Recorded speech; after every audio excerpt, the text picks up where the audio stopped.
We'll go to Frank now. Frank Gaffney is the president of the Center for Security Policy, regular guest on this show, and great friend of mine. Frank, good morning.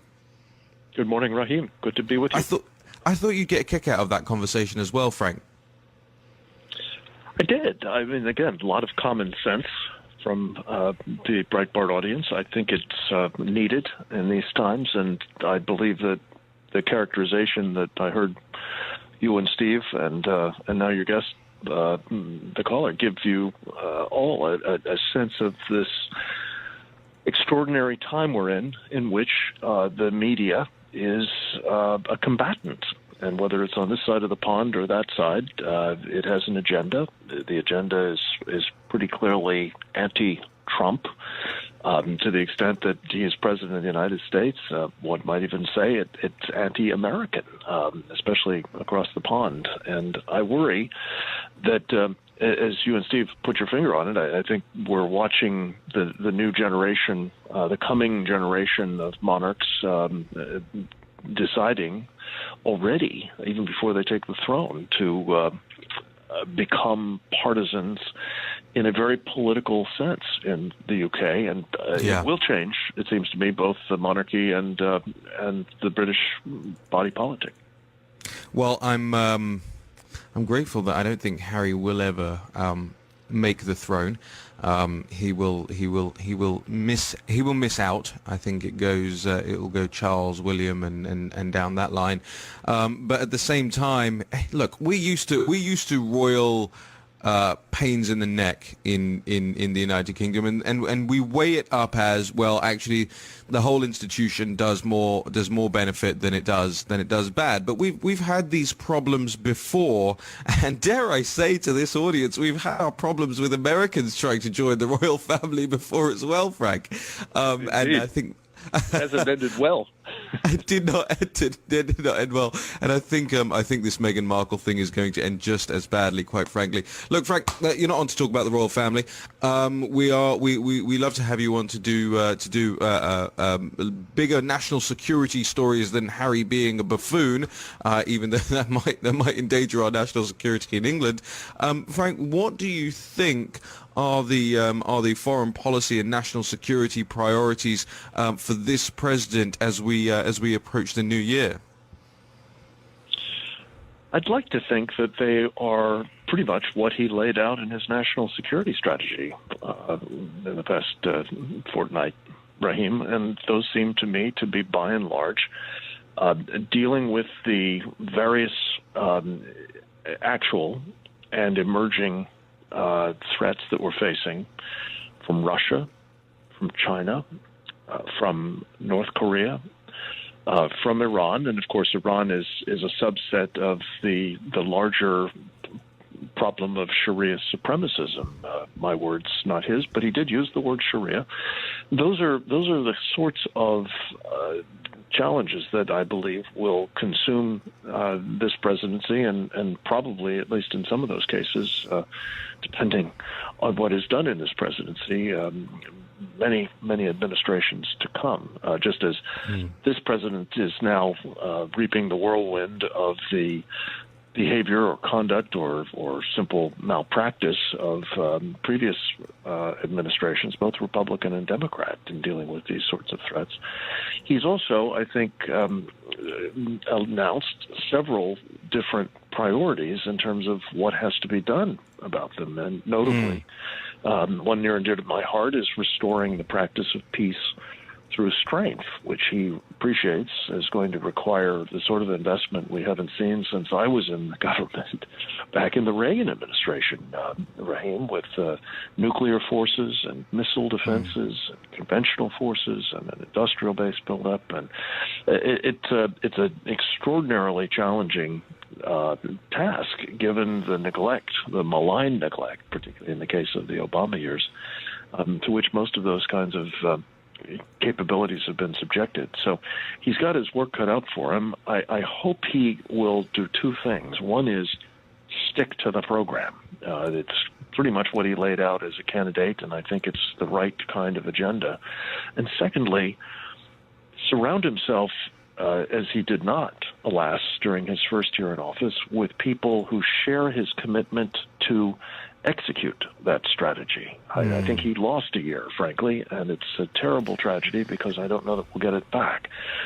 He needs to make sure that this year Frank, I appreciate the point you're making. Frank, I appreciate the point you're making. I think I would like to offer this clarification if I can.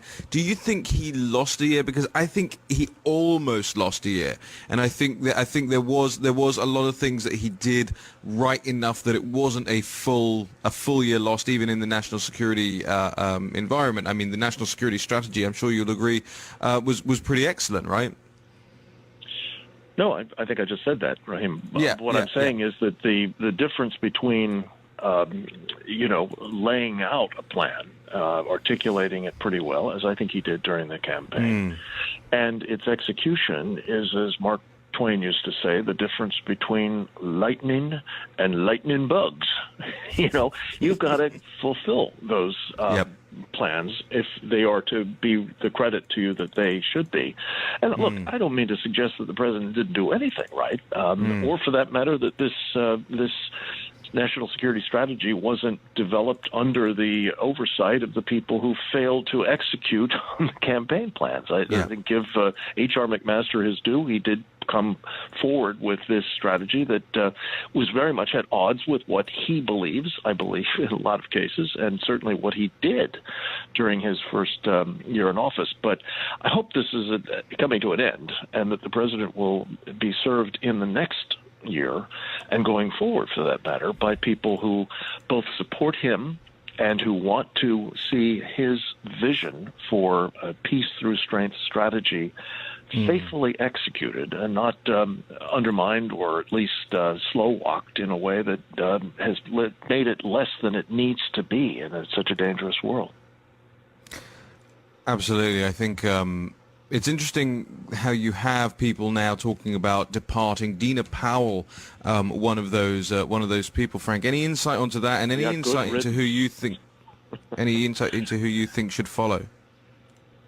Well, look, I've said before that I don't want to be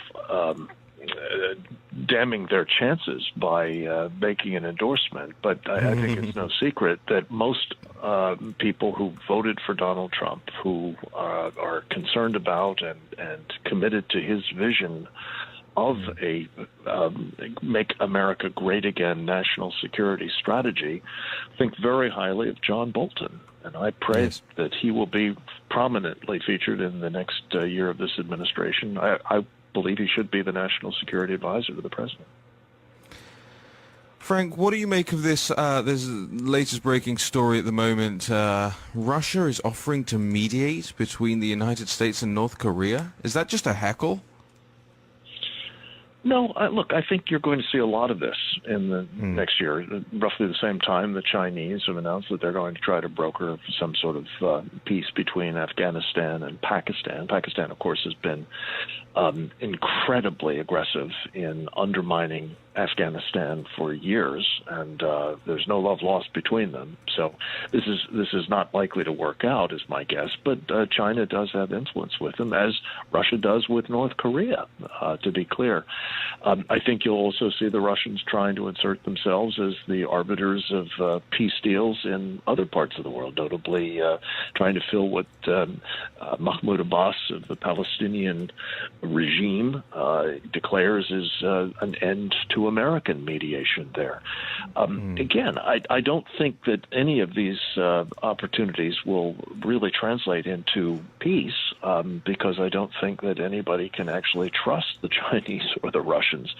But on the other hand, they are opportunities to burnish the credentials of these, let's face it, basically autocratic, if not totalitarian regimes, hostile to freedom and the interests of the free world, and to gain, I suspect, traction at our expense in parts of the world that are strategic. I think that's ultimately what this is about. We're speaking with Frank Gaffney, the president of the Center for Security Policy. Frank, just before, because we had a surprise guest in Stephen K. Bannon this morning, so everything's shifted a little bit behind. But just before I let you go here, I wanted to get your thoughts on, over the Christmas period, we saw a couple of stories emerge about Islamic-inspired terrorism, and actually some that appeared to be stories that were buried. I believe there was an Egyptian national who was shooting at police officers that was finally declared terrorism after a little bit of consternation over the fact. I think that was the day before Christmas Eve. You also had the Pennsylvania, if I'm not mistaken. That's correct. You also had the story of the I think the convert, and also one day we need to analyze why so many ginger-haired people turn into Islamic converts. But the convert in I think it was it San Francisco as well. Frank, these things now are not making headline news, and that terrifies me. Am I right to be scared by that? I think you're right to be alarmed that we are now being encouraged to believe this is, as the mayor of London likes to say, the new normal, and that we're going to have to get used to these incidents. And it is important that some of them are people who evidently got here through chain migration, that others have converted. But Raheem, I pray that in 2018, one of the things we will begin to get our head around is the fact that horrible and alarming as these incidents of violence are, far more worrying in the United States really is the infrastructure for such violence that is being put into place by the Muslim Brotherhood. Now, as you know, better than most, I think, with the very active support, sponsorship, really, of this government in Turkey, of Recep Tayyip Erdogan, an enemy of the United States. I think we have to be clear. He's become increasingly brazen about his hostility towards this country.